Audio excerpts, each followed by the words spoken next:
नमस्कार साथियों, स्वागत है आप सभी का आप ही के अपने YouTube channel GK selection point Ramesh मुंड में। साथियों, आज मैं आपके बीच लेकर आया हूं प्राचीन भारतीय इतिहास का वेरी इंपॉर्टेंट टॉपिक और सभी प्रतियोगी परीक्षाओं में यह टॉपिक पूछा जाता है। यह टॉपिक है वैदिक सभ्यता। इससे पहले सिंधु घाटी सभ्यता के वीडियोस मैंने अपलोड कर दिए हैं। आप मेरे चैनल के प्लेलिस्ट में जाकर सिंधु सभ्यता के 5 भाग देख सकते हैं। किसी भी परीक्षा की तैयारी आप कर रहे हो, अगर आपके सिलेबस में सिंधु घाटी सभ्यता या वैदिक सभ्यता है तो आप निश्चित रूप से मेरे वीडियोस के ये सारे भाग देखें। निश्चित रूप से प्रश्न इन्हीं में से पूछा जाएगा। तो आज अपन जो बात कर रहे हैं वैदिक सभ्यता भाग 1 की, उसमें वैदिक सभ्यता को 2 भागों में बांटा गया है, ऋग्वैदिक काल और उत्तर वैदिक काल। तो पहले अपन भाग 1 में ऋग्वैदिक काल का उल्लेख करेंगे। सबसे पहले जो है वो इस सभ्यता को प्रकाश में लाने वाले आर्यों के बारे में पढ़ेंगे। आर्यों की उत्पत्ति या मूल निवास स्थान के संदर्भ में हम इतिहासकारों के मत जानेंगे।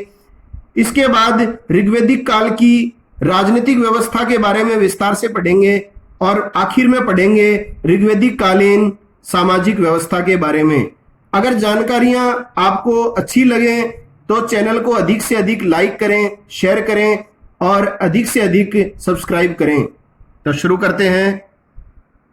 सिंधु घाटी सभ्यता के पश्चात वैदिक संस्कृति अस्तित्व में आई। इसकी जानकारी वेदों से मिलने के कारण इसे वैदिक संस्कृति कहा जाता है। तो सिंधु घाटी सभ्यता के पश्चात कौन सी सभ्यता अस्तित्व में आई? तो वो थी साथियों वैदिक सभ्यता। और वेदों में इस सभ्यता के बारे में जानकारी मिलने के कारण इसे नाम दिया गया है वैदिक संस्कृति। अब देखिए, वैदिक संस्कृति जो है ये 2 भागों में बांटी गई है साथियों। सबसे पहले जो भाग को नाम दिया गया है ऋग्वैदिक काल, 1500 से 1000 ईसा पूर्व। चूंकि ऋग्वेद जो है वो सबसे प्राचीन वेद है, इसलिए पहले काल को नाम दिया गया है ऋग्वैदिक काल, जिसका कालक्रम परीक्षा में पूछा जा सकता है 1500 से 1000 ईसा पूर्व। और दूसरे भाग को नाम दिया गया है उत्तर वैदिक काल, जिस काल में यजुर्वेद, सामवेद और अथर्ववेद तीनों वेदों की रचना हुई, उसको उत्तर वैदिक काल कहा जाता है। और इसका काल है 1000 से 600 ईसा पूर्व। और ऋग्वेद का जो ये काल है वो निर्धारित किया गया था, ऋग्वैदिक काल जो निर्धारित किया गया था वो विंटरनेज के द्वारा निर्धारित किया गया था। अब देखिए, ऋग्वैदिक काल के बारे में अपन पढ़ते हैं। ऋग्वैदिक संस्कृति जो थी वो ग्रामीण संस्कृति थी, पशुपालन आधारित थी और राजतंत्रीय थी। तो ये परीक्षा में पूछा जाता है किस तरह की संस्कृति थी। तो ग्रामीण संस्कृति थी, पशुपालन जो है वो लोगों का व्यवसाय था और राजतंत्रीय स्वरूप था। अगला है ऋग्वैदिक आर्यों का जो मुख्य व्यवसाय था वो था पशुपालन। यह आपको ध्यान में रखना अच्छी तरह। आर्य जो हैं वो घुमक्कड़ जीवन व्यतीत करते थे, अतः कृषि का पूर्ण विकास नहीं हो पाया था। तो ये जो सभ्यता है इसको अस्तित्व में लाने का श्रेय जो है वो आर्यों को दिया जाता है। और ये जो आर्य लोग जो थे वो घुमक्कड़ थे, एक स्थान से दूसरे स्थान पर घूमते रहते थे, इसीलिए कृषि का जो है वो पूर्ण विकास नहीं हो पाया था। लोगों का मुख्य व्यवसाय पशुपालन था। ऋग्वैदिक काल का प्रमुख ग्रंथ जो है वो ऋग्वेद ही है। ऋग्वेद की जो अधिकांश जो बातें हैं वो ईरानी भाषा के प्राचीनतम ग्रंथ अवेस्था, जिसे कहा जाता है जेंदा अवेस्था से मिलती हैं। तो ये भी परीक्षाओं में कई बार प्रश्न आता है कि प्राचीनतम जो ग्रंथ है ऋग्वेद, उसकी अधिकांश जो बातें हैं वो कहाँ से ली गई हैं? तो वो ली गई हैं ईरानी भाषा के प्राचीनतम ग्रंथ जेंदा अवेस्था से। अगला है आर्य भारत में 1500 ईस्वी के आसपास आए। आर्यों के मूल स्थान के संबंध में विद्वानों के अलग अलग मत हैं। तो इसके अंदर से देखिए साथियों, प्रश्न निश्चित रूप से परीक्षा में पूछा जाता है कि इसमें या तो सुमेलित करने वाला प्रश्न आ सकता है या डायरेक्ट प्रश्न आ सकता है कि किस व्यक्ति ने आर्यों का मूल निवास स्थान तिब्बत माना है, किसने मध्य एशिया माना है, या किसने इन्हें सप्त संध्यो प्रदेश का निवासी बताया है। तो ये तथ्य आप ध्यान में रखिएगा। सबसे पहला वेरी वेरी इंपॉर्टेंट है, आर्यों का मूल निवास स्थान मध्य एशिया या बैक्टीरिया, ये बताया गया है इतिहासकार मैक्स मुलर के द्वारा। तो ज्यादातर परीक्षाओं में मैक्स मुलर ही ऑप्शन में आता है, लेकिन आप ये भी ध्यान में रखिए 3 और इतिहासकार हैं जिन्होंने मध्य एशिया ही इनका मूल निवास बताया है, वो है रोड्स, पोर्ट और शलीगल। ये भी आप ध्यान में रखिएगा। आर्यों का मूल निवास स्थान उत्तरी ध्रुव जो माना है वो माना गया है बाल गंगाधर तिलक के द्वारा। यह भी इंपॉर्टेंट है। बाल गंगाधर के तिलक के द्वारा पुस्तक लिखी गई थी the Arctic home of Aryans. इसके अंदर इन्होंने आर्यों का मूल निवास स्थान उत्तरी ध्रुव बताया है। अगला है आर्यों का मूल निवास स्थान तिब्बत जो बताया गया है, यह बताया गया है स्वामी दयानंद सरस्वती के द्वारा। तीनों वेरी वेरी इंपॉर्टेंट हैं। आर्यों का मूल निवास स्थान ब्रह्मर्षि देश जो है वो गंगानाथ झा के द्वारा बताया गया है। आर्यों का मूल निवास स्थान सप्त संध्यो प्रदेश बताया गया है डॉक्टर संपूर्णानंद तथा अविनाश चंद्र दास के द्वारा। आर्यों का मूल निवास स्थान जो है वो कश्मीर किसने माना है? एलडी कल के द्वारा।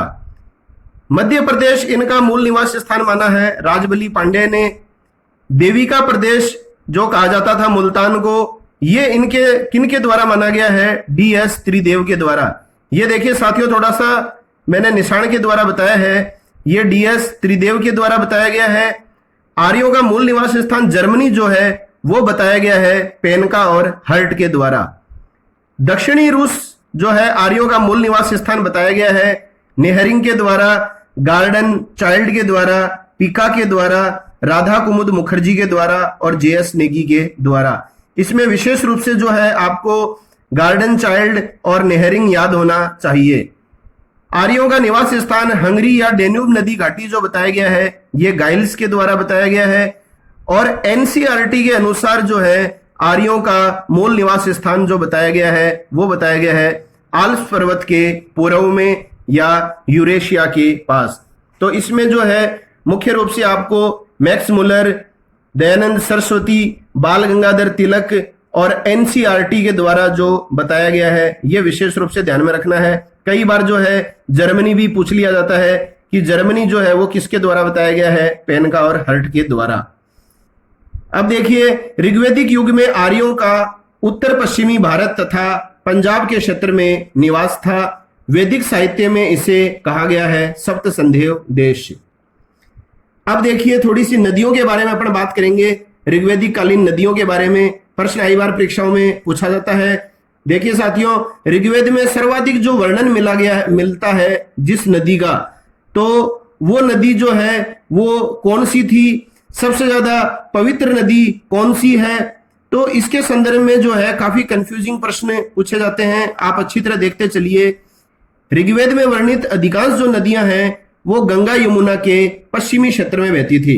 तो गंगा यमुना के पश्चिमी क्षेत्र में अधिकांश नदियां बहती थीं और ऋग्वैदिक आर्य जो है मुख्यतः सिंधु व इसकी सहायक नदियों के क्षेत्रों में रहते थे और इस क्षेत्र को कहा जाता था सप्त संध्यो क्षेत्र। अब देखिए यह तथ्य मोस्ट इंपोर्टेंट है। ऋग्वैदिक काल की सर्वाधिक महत्वपूर्ण नदी, यदि आपसे ऋग्वैदिक काल की सर्वाधिक महत्वपूर्ण नदी पूछी जाए तो उत्तर आएगा सिंधु। और यदि सिंधु ऑप्शन में न आए तो दूसरी महत्वपूर्ण नदी आप बता देना सरस्वती। तो ये आपको ध्यान में रखना है, सर्वाधिक महत्वपूर्ण नदी सिंधु और दूसरी सर्वाधिक महत्वपूर्ण नदी सरस्वती। अब देखिए ऋग्वेद में सरस्वती को 3 उपनाम दिए गए हैं। एक तो इसको कहा गया है नदियों में प्रमुख नदीत्मा, एक कहा गया है देवियों में प्रमुख देवित में और एक कहा गया है अम्बित में। ये तीनों नाम व्यक्तिगत रूप से पूछ लिए जाते हैं। ऋग्वेद में वर्णित वह नदी जिसे नदीत्मा, देवित में या अम्बित में कहा जाता है, तो कौन सी नदी है? सरस्वती नदी। अब देखिए सरस्वती जो नदी है ये सर्वाधिक बार उल्लेखित नदी है। सबसे महत्वपूर्ण नदी तो सिंधु है और यदि आ जाए ऋग्वैदिक काल की सर्वाधिक उल्लेखित नदी जिसका उल्लेख सबसे ज्यादा हुआ है तो वो है सरस्वती नदी। और सरस्वती के बाद सबसे ज्यादा उल्लेख हुआ है सिंधु नदी का। और ऋग्वैदिक काल की सबसे पवित्र नदी पूछी जाए तो वो भी सरस्वती थी और ब्राह्मण ग्रंथों में इसके रेगिस्तान के विंसन स्थान पर लुप्त होने का वर्णन है। तो ये 2 प्रश्न आपको विशेष रूप से ध्यान में रखने हैं कि ऋग्वैदिक काल की सबसे महत्वपूर्ण नदी थी सिंधु और ऋग्वैदिक काल में सर्वाधिक वर्णित जो नदी थी वो थी सरस्वती नदी। ऋग्वेद में गंगा तथा सरयू नदी का 1 बार तथा यमुना नदी का 3 बार उल्लेख हुआ है। यह प्रश्न भी आ चुका है। गंगा नदी का उल्लेख कितनी बार मिलता है ऋग्वेद में? तो 1 बार मिलता है। और यमुना नदी का उल्लेख कितनी बार मिलता है साथियों? 3 बार। अब देखिए साथियों, प्रश्न आता है ब्रह्माव्रत क्षेत्र किसे कहा जाता है और आर्याव्रत किसे कहा जाता है? तो अच्छी तरह ध्यान में रख लीजिएगा, सरस्वती और द्वशद्वती नदियों के मध्य का जो क्षेत्र था उसको कहा जाता था ब्रह्माव्रत, और यह प्रदेश अत्यंत पवित्र माना जाता है। इसके अलावा आर्याव्रत प्रदेश किसको कहा जाता था? हिमालय से विंध्य पर्वत तक का क्षेत्र, हिमालय से विंध्य पर्वत तक तथा पूर्वी समुद्र से पश्चिमी समुद्र तक के संपूर्ण प्रदेश को आर्याव्रत कहा जाता था। तो ये आपको लोकेशन ध्यान में रखनी है, उत्तर में हिमालय से, दक्षिण में विंध्य पर्वत और पूर्वी समुद्र से पश्चिमी समुद्र के बीच का जो क्षेत्र था वो कहलाता था आर्याव्रत, और सरस्वती और द्वशद्वती नदियों के मध्य का जो पवित्र क्षेत्र था उसको कहा जाता था ब्रह्माव्रत। ऋग्वेद में हिमालय व इसकी चोटी मूजवंत का वर्णन है। मूजवंत जो चोटी थी वो सोमरस के लिए प्रसिद्ध थी। ये मोस्ट इंपॉर्टेंट पॉइंट्स हैं साथियों, सभी जो है किसी न किसी परीक्षा में निश्चित रूप से पूछे जा चुके हैं और आगे भी पूछे जाएंगे। तो हिमालय की किस चोटी का उल्लेख ऋग्वेद में मिलता है? यह सीधा प्रश्न आता है, उत्तर आएगा मूजवंत। अगला है 10वें मंडल के नदी सूक्त में उल्लेखित अंतिम नदी गोमती है। तो नदी स्तुति से संबंधित जो है मंडल है वो है 10वां मंडल ऋग्वेद का, और अंतिम जो नदी है इस ऋग्वेद के नदी स्तुति में वो है गोमती नदी। नदी सूक्त में व्यास नदी को कहा जाता है परिगणित नदी, और इसके स्थान पर मरुद्वरदा नदी का उल्लेख भी ऋग्वेद में मिलता है। अब देखिए नदियों के संदर्भ में जो आपसे पूछा जाता है सुमेलित करने वाला प्रश्न कि वर्तमान में जो सतलज नदी है उसका प्राचीन नाम क्या था, रावी का क्या था? तो इसमें आप निश्चित रूप से ध्यान में रखिएगा, सुमेलित वाला प्रश्न बनता है। सतलज का प्राचीन नाम था शतुर्दी, रावी का प्राचीन नाम था परुषणी नदी जिसके किनारे दशराज युद्ध हुआ, व्यास का प्राचीन नाम था विपासा, झेलम का प्राचीन नाम था वितस्ता, चिनाब का प्राचीन नाम था अश्किनी, सिंध का प्राचीन नाम था सिंधु, गोमती का प्राचीन नाम था गोमल, काबुल नदी का प्राचीन नाम था कुबा नदी, गंडक का प्राचीन नाम था सदानेरा, कुर्रम का प्राचीन नाम था कुमू, स्वात का प्राचीन नाम था सुवास्तु, और सोहन का प्राचीन नाम था सुषोमा। अब देखिए इसमें भी मैं आपको 4-5 नदियां बता देता हूं जो ज्यादातर परीक्षाओं में आती है। सतलज नदी का आप ध्यान में रखिए शतुर्दी, रावी का ध्यान में रखिए पुरुषणी, एक आप व्यास का ध्यान में रखिए विपासा, एक झेलम का वितस्ता और चेनाब का अश्किनी। ये 5 वेरी इंपॉर्टेंट नदियां हैं, और ये जो नदियां हैं सतलज, रावी, व्यास, झेलम और चेनाब, जो मैंने आपको 5 इंपॉर्टेंट बताई हैं, पंजाब जो नाम है वो इन नदियों के नाम पर ही पड़ा है। अब अपन बात करेंगे साथियों ऋग्वैदिक कालीन राजनीतिक व्यवस्था की, राजनीतिक स्थिति की। तो देखिए मैंने पॉइंटों के माध्यम से आपके सामने पूरी राजनीतिक व्यवस्था और सामाजिक व्यवस्था प्रस्तुत की है, और पॉइंटों के माध्यम से प्रस्तुत करने का उद्देश्य यही है कि आपको ये पता चल सके कि प्रश्न किस हिसाब से बनेगा और याद करने में भी आसानी रहे। और मैं आपको पुनः कह रहा हूं, आप जिस परीक्षा की भी तैयारी कर रहे हैं, आपके सिलेबस में यदि वैदिक सभ्यता है तो आप ये वीडियो के जितने भी भाग में प्रदर्शित करूं वो सारे देख लीजिए। इसके अलावा आपको ये अध्याय अन्यत्र देखने की आवश्यकता नहीं पड़ेगी, प्रश्न संभवतया इसी में से ही आएगा। तो राजनीतिक व्यवस्था में देखिए ऋग्वैदिक काल में ग्राम, गांव जो था ग्राम, ये सबसे छोटी राजनीतिक इकाई थी। तो ऋग्वैदिक काल में सबसे छोटी राजनीतिक इकाई अगर आपसे पूछा जाए तो वो ग्राम थी, और ग्राम जो है वो कई परिवारों का समूह था। ऋग्वेद में ग्राम सामान्यतः है स्वजनों के एक समूह को इंगित करता है, न कि एक गांव को। तो प्रश्न आता है ऋग्वेद में गांव जो है वो किसको इंगित करता है? तो ये करता है स्वजनों के एक समूह को, और ग्राम का प्रधान कौन होता था? ग्रामीणी। अब देखिए अनेक गांवों का जो समूह है वो मिलकर बनाता था विश्व। तो विश्व क्या होता था? अनेक गांवों का समूह, और विश्व का प्रधान पूछा जाए अगर आपसे तो आ जाएगा विश्वपति। ऋग्वेद में विश्व शब्द का 170 बार उल्लेख मिलता है, यह प्रश्न भी आया हुआ है। अब देखिए, अनेक विषयों का जो समूह है वो बनता है जन, और जन का प्रधान होता है जनपति या राजा। मोस्ट इंपॉर्टेंट है, जन का प्रधान या तो ऑप्शन में आएगा जनपति या आएगा राजा। और ऋग्वेद में जन जो शब्द है इसका उल्लेख सर्वाधिक बार हुआ है 275 बार। तो ऋग्वेद में सर्वाधिक उल्लेखित जो शब्द है वो जन शब्द है, 275 बार इसका उल्लेख किया गया है। अगर आपसे पूछ ले जन शब्द का उल्लेख ऋग्वेद में कितनी बार हुआ है, तो एक बार भी नहीं हुआ है, ये आपको ध्यान में रखना है। जन शब्द का उल्लेख हुआ है 275 बार, न कि जनपद शब्द का। जनपद का उल्लेख एक बार भी नहीं हुआ है। इसके अलावा अगर आ जाए, राजा और पृथ्वी शब्द का उल्लेख ऋग्वेद में कितनी बार हुआ है, तो राजा का भी एक बार हुआ है, पृथ्वी का भी एक बार। इंद्र शब्द का जो उल्लेख है वो हुआ है 250 बार। तो अगर आपको पूछ लिया जाए कि जन के पश्चात सर्वाधिक उल्लेखित जो शब्द है ऋग्वेद में वो कौन सा है, तो वो है देवता इंद्र का 250 बार। तो आप राजनीतिक व्यवस्था समझ गए होंगे। सबसे नीचे जो है वो गांव होता था, इससे ऊपर कई गांवों का समूह मिलकर विश्व कहलाता था, और कई विश्वों का जो समूह है वो कहलाता था जन। ग्राम का प्रधान ग्रामीणी होता था, विश्व का प्रधान विश्वपति होता था, और जन का प्रधान जनपति या राजा। अब देखिए आगे, ऋग्वेद में देश या राज्य के लिए पहली बार राष्ट्र शब्द काम में लिया गया।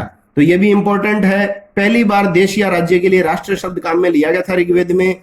और ये जो राष्ट्र था ये प्रभुता संपन्न राज्य का सूचक नहीं है, यह आपको ध्यान में रखना है। प्रभु सत्ता संपन्न राज्य का सूचक राष्ट्र नहीं है। ऋग्वेद में राजा जो था वो कबीले का मुखिया था, वह किसी विशेष भौगोलिक क्षेत्र का स्थायी शासक नहीं था। यह तथ्य आपको ध्यान में रखने हैं। आजकल परीक्षाओं में इसी तरह के कथन दे दिए जाते हैं 4, और पूछ लिया जाता है ऋग्वेदिक कालीन राजनीतिक व्यवस्था के संदर्भ में कौन सा कथन सत्य या असत्य है। तो राजा जो था वो कबीले का मुखिया था, और वो किसी भौगोलिक क्षेत्र का स्थायी शासक नहीं था। ऋग्वेदिक काल में राजा का जो पद है वो आनुवांशिक हो चुका था। राजा का जो है वो जो अधिकार जो थे राजा के, वो अधिकार असीमित नहीं थे। समिति द्वारा भी राजा को चुनने का उल्लेख मिलता है। तो ऋग्वेदिक काल में राजा का जो पद है वो आनुवंशिक हो चुका था, लेकिन राजा के जो अधिकार थे वो असीमित नहीं थे, उसे सीमित अधिकार प्राप्त थे। और राजा को चुने जाने का उल्लेख किसके द्वारा मिलता है? समिति द्वारा राजा को चुनने का उल्लेख मिला है। और ऋग्वेद में राजा के निर्वाचन संबंधी सूक्त किस ब्राह्मण में है? तो ये मोस्ट इंपोर्टेंट है। ऋग्वेद में राजा के निर्वाचन संबंधी जो सूक्त मिलते हैं वो मिलते हैं ऐतरेयी ब्राह्मण में।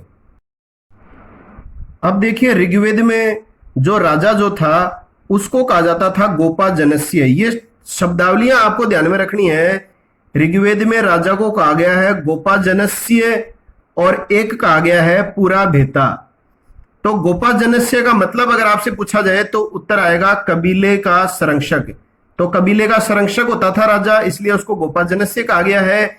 और नगरों पर विजय पाने वाला कहा गया राजा को, इसका मतलब होता है पूरा भेता।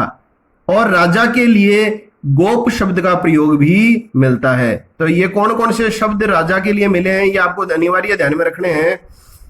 अब देखिए, ऋग्वेद में जो है वो 4 संस्थाओं का उल्लेख मिलता है। सभा का उल्लेख ऋग्वेद में 8 बार हुआ है। यह निश्चित रूप से परीक्षाओं में आ जाता है। साथियों, आप सोच रहे होंगे कि बहुत ज्यादा गहराई से चल रहा है मामला। ये इतनी गहराई नहीं है, इतिहास को हम नहीं माप सकते। सभा के बारे में पूछा जाता है, सभा का उल्लेख कितनी बार मिलता है ऋग्वेद में? तो 8 बार। समिति का उल्लेख मिलता है 9 बार। विदत का उल्लेख मिलता है 112 बार। और गण का उल्लेख मिलता है 46 बार। तो सबसे ज्यादा जो है वो संस्थाओं में विदत का उल्लेख मिलता है 122 बार।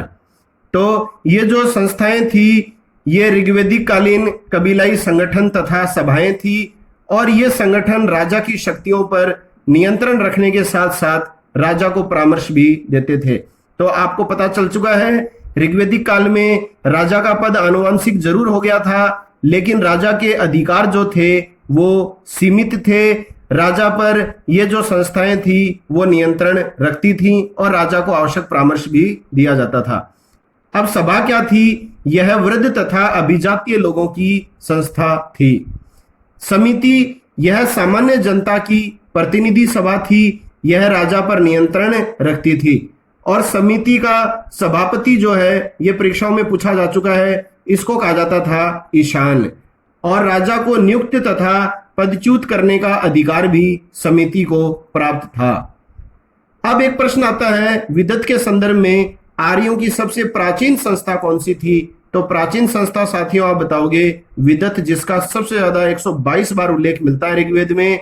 इस संस्था में कबीलाई तत्व विद्यमान था। सैनिक लूट के विभाजन संबंधी कार्यों को विदत की बैठक में निपटाया जाता था। अब देखिए महिलाएं जो थी वो कौन कौन सी संस्थाओं में भाग लेती थी? महिलाएं सभा और विदत में भाग लेती थी। तो ये आपको ध्यान में रखना है, सभा और विदत में महिलाएं भाग लेती थी, समिति में महिलाएं भाग नहीं लेती थी। ऋग्वैदिक काल में राजा युद्ध का स्वामी होता था। यह आपको ध्यान में रखना है, ऋग्वैदिक काल में राजा युद्ध का स्वामी होता था, भूमि का स्वामी नहीं होता था, क्योंकि कोई निश्चित क्षेत्र नहीं होता था इनका। अब देखिए ये तीन शब्द हैं, सर्ग, व्रात और गण। इन तीनों शब्दों में से कोई भी शब्द अगर आपकी परीक्षा में आ जाए तो ये है ऋग्वेद में वर्णित सेना की इकाइयां। तो सर्ग, व्रात और गण क्या हैं? ऋग्वेद में वर्णित सेना की इकाइयां हैं। ऋग्वेद में इंद्र को क्या कहा गया है? पुरंदर कहा गया है। और इंद्र का उल्लेख आपको पता ही है, सबसे ज्यादा बार मिलता है 250 बार। अब अपन मोस्ट इंपोर्टेंट बात करेंगे दासराज युद्ध के बारे में। ये दासराज युद्ध जो है वो वेरी इंपॉर्टेंट है परीक्षाओं की दृष्टि से।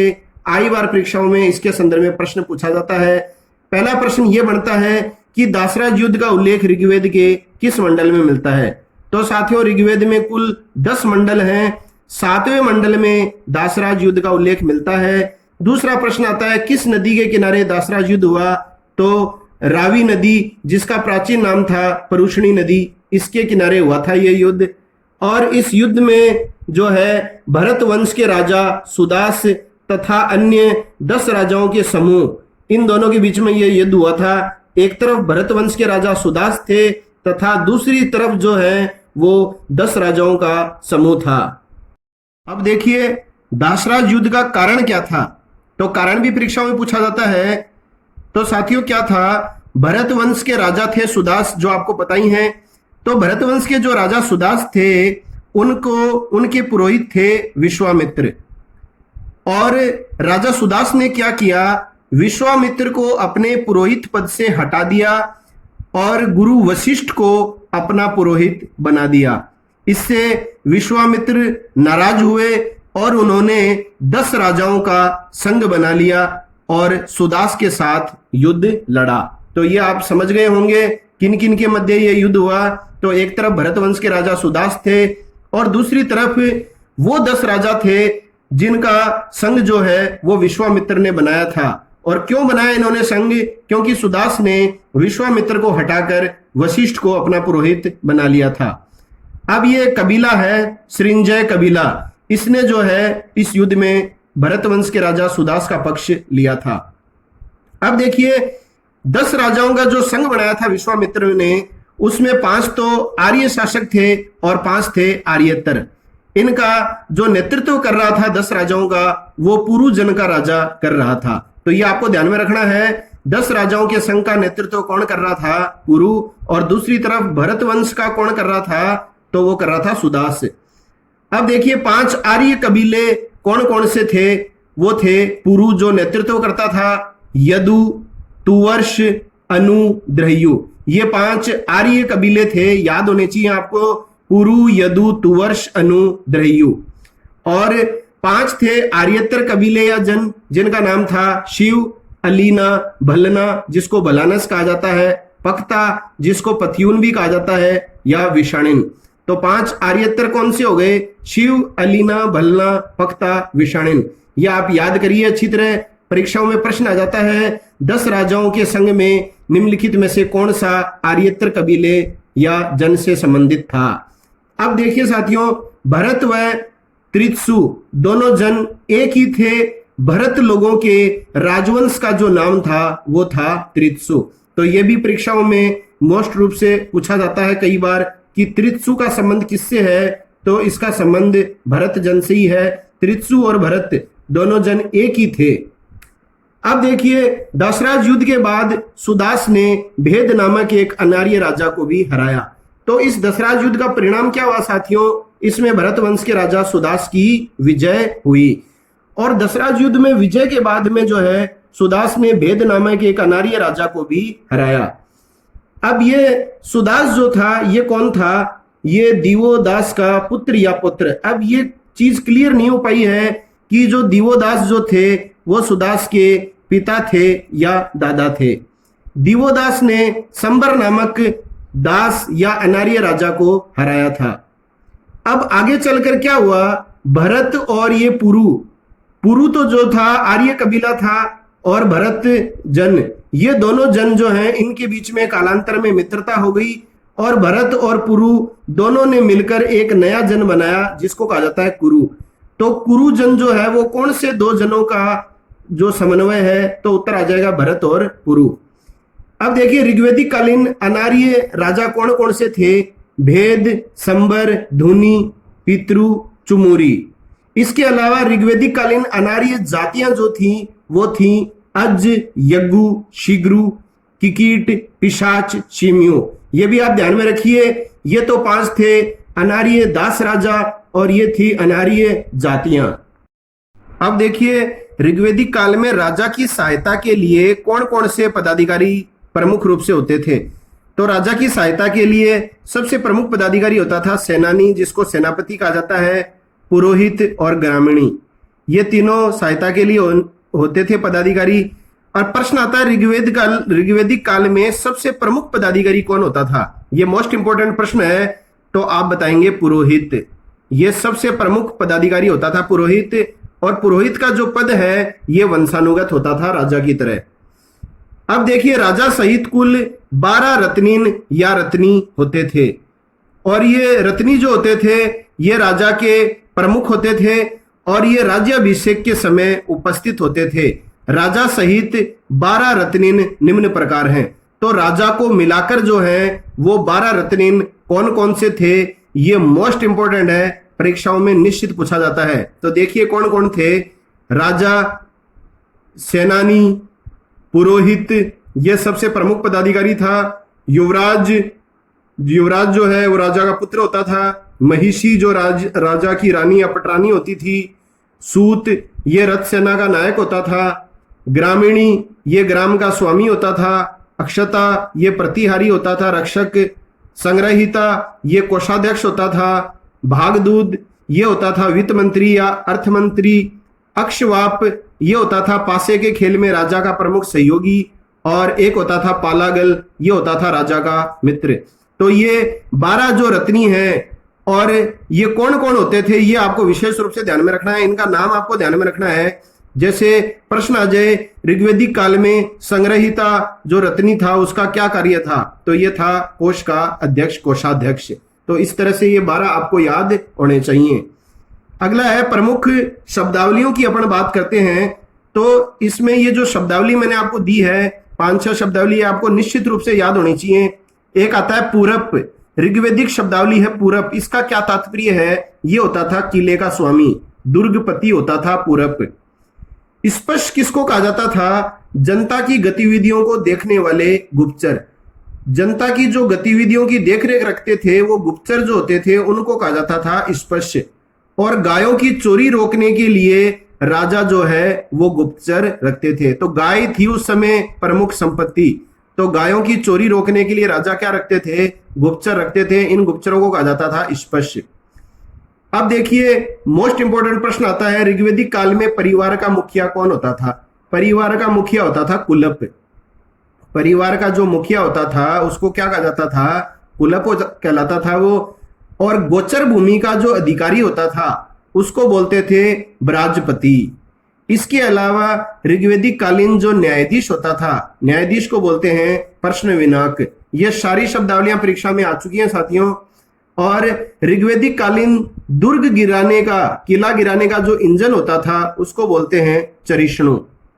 इसके बाद में अपन बात करेंगे राजनीतिक व्यवस्था के बारे में, ऋग्वेदिक काल का सामाजिक जीवन। तो ऋग्वेदिक कालीन सामाजिक जीवन के बारे में अपन बात करते हैं अब। तो ऋग्वेदिक काल में साथियों संयुक्त परिवार प्रथा थी, ये आपको ध्यान में रखना है, संयुक्त परिवार वाला। और जो आर्य जो समाज था वो पितृ सत्तात्मक था, क्योंकि सिंधु समाज जो था वो मातृ सत्तात्मक था। यह समाज है पितृ सत्तात्मक, पिता की संपत्ति का पुत्री उत्तराधिकारी होता था। नारी को माता के रूप में पर्याप्त सम्मान प्राप्त था। धार्मिक अनुष्ठानों में पत्नी भी अनिवार्य रूप से भाग लेती थी। सभी तथ्य ध्यानपूर्वक सुने, इन्हीं में से प्रश्न बनेगा। तो धार्मिक अनुष्ठानों में जो है पत्नी भी अनिवार्य रूप से भाग लेती थी। स्त्रियां भी वैदिक शिक्षा प्राप्त करती थीं तथा इन्हें यज्ञ करने का भी अधिकार था।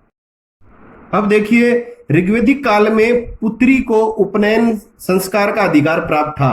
तो पुत्री का उपनयन संस्कार होता था। ये साथियों अपन आगे पढ़ेंगे 16 के 16 संस्कारों में। तो संस्कारों में सर्वाधिक महत्वपूर्ण संस्कार माना जाता है ये उपनयन। इसको यज्ञोपवीत भी कहा जाता है और इसका सामान्य अर्थ होता है स्व अध्याय। और वेदों का अध्ययन करना ही इस संस्कार का उद्देश्य होता है। और इस संस्कार के बाद ही व्यक्ति जो है वो समाज का सदस्य बन पाता था। तो कहने का मतलब जो है वो वैदिक समाज में ऋग्वेदिक काल में स्त्रियों की स्थिति अच्छी थी और पुत्री को जो है वो उपनयन संस्कार का अधिकार प्राप्त था।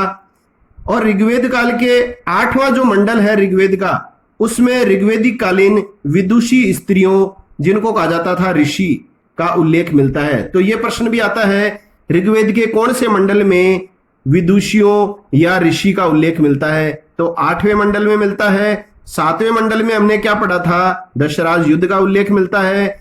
10वें मंडल में हमने क्या पढ़ा था, नदी सूक्तियों, नदी सूक्त का जो उल्लेख मिलता है, नदियों की स्तुति का, वो 8 मिलता है 10वें में। और 10वें मंडल में उल्लेखित अंतिम नदी कौन सी है साथियों, गोमती नदी। आगे धीरे धीरे आपको सभी मंडलों के बारे में पता चल जाएगा। तो यहाँ 8वें मंडल की बात आई है। तो 8वें मंडल में ऋग्वेदिक कालीन विदुषी स्त्रियों, जिनको ऋषि कहा जाता था, उल्लेख मिलता है। देखो कौन कौन सो का मिलता है, ये आपको ध्यान में रखना है। ये सारी की सारी विदुषी जो स्त्रियां हैं ये ऋग्वेदिक काल की हैं। ऋग्वेदिक काल के बाद में उत्तर वैदिक काल में भी विदुषी स्त्रियां हुई हैं। तो प्रश्न आता है कौन सी ऋग्वेदिक कालीन विदुषी है या कौन सी उत्तर वैदिक कालीन है। तो आपको निश्चित याद रखने हैं लोपामुद्रा, घोषा, अपाला, शिक्ता, सची, पोलोमी, आत्रेयी, निवावरी, कक्षावृति, इंद्राणी और विश्वारा। ये मोस्ट इंपॉर्टेंट है। लोपामुद्रा, घोषा और अपाला, ये 3 आप विशेष रूप से ध्यान में रखिए। ये ऋग्वेदिक कालीन विदुषी स्त्रियां थीं। और जो लोपामुद्रा जो थी वो विदर्भ राज की पुत्री थी और अगस्त्य ऋषि की ये पत्नी थी। तो सबसे इंपॉर्टेंट है लोपामुद्रा, क्षत्रिय थी ये और ब्राह्मण ऋषि अगस्त्य की पत्नी थी। ऋग्वेदिक स्त्रियों को संपत्ति में अधिकार प्राप्त नहीं थे। तो ये आपको ध्यान में रखना है, स्त्रियों को संपत्ति में अधिकार प्राप्त नहीं थे। ये सभा व विदथ में भाग ले सकती थी, ये अपन ने पहले पढ़ लिया है। समिति में भाग नहीं ले सकती थी, ये सभा और विदथ में भाग लेती थी। किंतु स्त्रियों को कोई राजनीतिक अधिकार प्राप्त नहीं थे। युद्ध में सेना का नेतृत्व कौन करते थे, केवल पुरुष ही करते थे, स्त्रियां नहीं करती थी। अब देखिए शब्दावली है अमाजू। ये शब्दावलियां आप विशेष रूप से ध्यान में रखिए साथियों, वेरी वेरी इंपॉर्टेंट शब्दावली मैं आपको बता रहा हूं, ठीक है ना। तो अमाजू जो है वो अमाजू कौन होती थी, आजीवन अविवाहित रहने वाली कन्या, जीवन भर अविवाहित रहने वाली कन्या कहलाती थी अमाजू। एक होता है वहतु। वहतु क्या है, विदाई के समय कन्या को प्राप्त होने वाले उपहार। तो शादी के बाद विदाई के समय कन्या को जो उपहारों की प्राप्ति होती थी, जो उपहार थे, उनको कहा जाता था वहतु। अब देखिए प्रथाएं के संदर्भ में बात आती है, मोस्ट इंपॉर्टेंट है, सामाजिक जीवन के संदर्भ में ये इंपॉर्टेंट बिंदु है। ऋग्वेदिक काल में दास प्रथा का प्रचलन था। अगर आपको कथन में दे दिया दास प्रथा का प्रचलन नहीं था, मतलब वो कथन गलत है। दास प्रथा का प्रचलन था साथियों। दास न तो अग्नि में हविदान कर सकते थे तथा न ही इंद्र व हवा के पक्षपाती थे। अगला है बाल विवाह का प्रचलन नहीं था, बाल विवाह नहीं होते थे, याद रखना है। सती प्रथा का भी प्रचलन नहीं था ऋग्वैदिक काल में। पुनर्विवाह तथा नियोग प्रथा प्रचलित थी, मतलब विधवा स्त्री का पुनर्विवाह हो सकता था, यह प्रथा प्रचलित थी। पर्दा प्रथा का उल्लेख नहीं मिलता है, तो पर्दा प्रथा का उल्लेख ऋग्वैदिक काल में नहीं मिलता है, तो ये आपको ध्यान में रखनी है सारी बातें। ऋग्वेद के अंतिम काल में वर्ण व्यवस्था के चिन्ह दृष्टिगोचर होते हैं, तो ऋग्वैदिक काल के अंतिम काल में जो है वो वर्ण व्यवस्था के जो चिन्ह हैं वो हमें मिलने प्रारंभ होते हैं। अब देखिए वेरी वेरी इंपॉर्टेंट है ये 12वां बिंदु। ऋग्वेद के 10वें मंडल में पुरुष सूक्त में, पुरुष सूक्त का उल्लेख किस मंडल में मिलता है, ये मोस्ट इंपॉर्टेंट प्रश्न है। 10वें मंडल में मिलता है पुरुष सूक्त का उल्लेख, और इस मंडल के पुरुष सूक्त में विराट पुरुष द्वारा चारों वर्णों की उत्पत्ति का उल्लेख मिलता है। चारों वर्ण कौन कौन से? ब्राह्मण, क्षत्रिय, वैश्य और शूद्र। अब देखिए ये जो विराट पुरुष है इसके मुख से, मुंह से उत्पत्ति हुई है ब्राह्मण की। विराट पुरुष की भुजाओं से उत्पत्ति मानी गई है क्षत्रिय वर्ण की। विराट पुरुष के जांघों से उत्पत्ति मानी गई है वैश्य की, और विराट पुरुष के पैरों से उत्पत्ति मानी गई है शूद्र की। तो ऋग्वैदिक काल के अंतिम चरण में जो है वर्ण व्यवस्था के जो चिन्ह मिलते हैं वो कहां से मिलते हैं? ऋग्वेद के 10वें मंडल के पुरुष सूक्त से। देखो इसमें जो विराट पुरुष जो थे उनके मुंह से उत्पत्ति हुई ब्राह्मण की, मतलब अच्छे अच्छे वचनों का संग्रह करना, लोगों को शिक्षा देना, अच्छी अच्छी बातें सिखाना, ये कार्य था ब्राह्मण का। सबसे ऊंचा स्थान था इनका वर्ण व्यवस्था में। विराट पुरुष की भुजाओं से उत्पत्ति हुई क्षत्रिय वर्ण की, तो इनका कार्य क्या था? लोगों की रक्षा करना। जांघों से उत्पत्ति हुई थी वैश्य की, इनका था कृषि, पशुपालन, सभी व्यवसाय करना।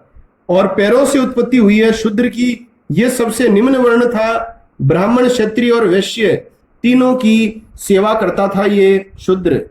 वेरी इंपॉर्टेंट पॉइंट है, निश्चित रूप से परीक्षाओं में पूछा जाता है कि ऋग्वैदिक काल में वर्ण व्यवस्था का आधार क्या था।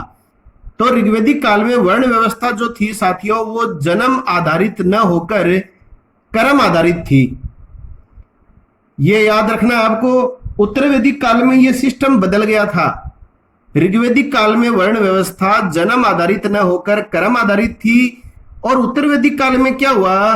वर्ण व्यवस्था कर्म आधारित न होकर जन्म आधारित बन गई थी। तो ज्यादातर परीक्षाओं में ऋग्वेद काल का ही पूछा जाता है।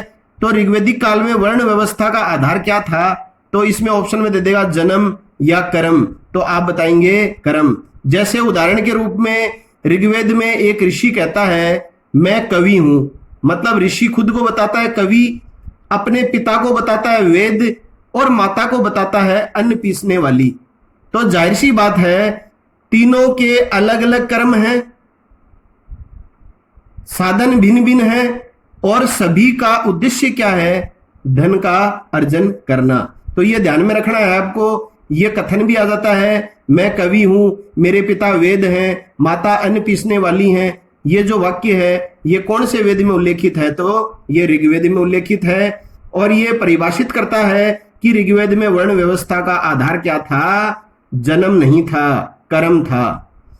अगला है वैश्य तथा शूद्र शब्दों का ऋग्वेद में केवल एक बार उल्लेख हुआ है। यह भी आपको ध्यान में रखना है, वैश्य तथा शूद्र शब्दों का उल्लेख एक बार हुआ है। शूद्र का सर्वप्रथम उल्लेख जो है वो 10वें मंडल में पुरुष सूक्त में हुआ है, और वैश्य शब्द का प्रयोग भी पुरुष सूक्त में ही हुआ है।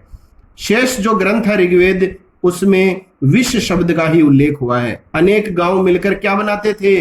विश्व। और विश्व का प्रमुख कौन होता था? विश्वपति। साथियों आप अच्छी तरह वीडियो को देखिएगा, एक दो बार देखिए, उसके बाद में आप वीडियो से और भी अति महत्वपूर्ण जो बिंदु आपको लगते हैं उनसे आप अलग कॉपी में नोट्स भी बना सकते हैं। अगला है ऋग्वेद में वर्ण शब्द जो है वो रंग के अर्थ में तथा कहीं कहीं व्यवसाय चयन के अर्थ में प्रयुक्त हुआ है। अब देखिए आर्य जो थे वो विशेष अवसर पर मांस, मदिरा, सोमरस पीते थे। आर्य 3 प्रकार के वस्त्र पहनते थे, अधोवस्त्र, उत्तरईवास और अधिवास। इनकी आगे अपन बात और भी करेंगे। तो 3 प्रकार के वस्त्र पहनते थे, अधोवस्त्र, उत्तरई जिनको वास कहा जाता था, और अधिवास। इस काल में शिक्षा गुरुकुलों में दी जाती थी। शिक्षा जो थी वो गुरुकुल में दी जाती थी, और शिक्षा पूर्णतया कैसी होती थी? मौखिक होती थी, लिखित नहीं होती थी। ऋग्वेद में दस्यु वर्ग का उल्लेख मिलता है, और दस्युओं को दिए गए नाम कौन कौन से हैं? तो ये चारों आपको शब्दावलियां ध्यान में रखनी है। ऋग्वेद में देवताओं में श्रद्धा न रखने वाला, मतलब दस्यु जो थे दास, उनको कहा गया है अदेव्यु। अदेव्यु क्यों कहा गया है दासों को? क्योंकि देवताओं में श्रद्धा नहीं रखते थे। दस्यु वर्ग को अब्राहन कहा गया है, वेदों को न मानने वाला। इनको अन्य व्रत कहा गया है, वेदिकोत्तर व्रतों को मानते थे इसलिए अन्य व्रत कहा गया है। और एक नाम इनको दिया गया है अयजवन, यज्ञ न करने वाले। दस्युओं के लिए एक शब्द दिया गया है अनास। दस्युओं को अनास कहा गया है क्योंकि इनकी नाक जो है वो चपटी होती थी, चपटी नाक होने के कारण अनाश। और ये कटु वाणी वाले होते थे, इसलिए इनको मृद्रवाच भी कहा जाता है। और अमानुष ये शब्द भी जो है वो दस्युओं के लिए प्रयुक्त हुए हैं। तो ये तीनों जो हैं दस्युओं के लिए प्रयुक्त विशेषण हैं। और ये जो नाम आपको हैं अदेव्यु, अब्राहन, अन्यव्रत और अयजवन, ये भी आपको ध्यान में रखने हैं। ऋग्वेद में दस्यु वर्ग के लिए इन शब्दों का प्रयोग मिलता है। तो साथियों, ये है आज अपने वैदिक सभ्यता भाग 1 के अंतर्गत बातें की। जो हमने वैदिक सभ्यता की उत्पत्ति का जो श्रेय है वो आर्यों को दिया जाता है। आर्य जो थे वो ग्रामीण संस्कृति से संबंधित थे, पशुपालन का मुख्य व्यवसाय था। आर्यों की उत्पत्ति जो स्थल है वो किस किस इतिहासकार ने किन किन को इनका उत्पत्ति स्थल माना है, यह आप विशेष रूप से ध्यान में रखिए। इसके अलावा नदियों के बारे में जो मैंने बातें बताई हैं वो आप ध्यान में रखिए। सबसे महत्वपूर्ण नदी कौन सी थी, सबसे पवित्र कौन सी थी, सबसे ज्यादा उल्लेखित नदी कौन सी थी।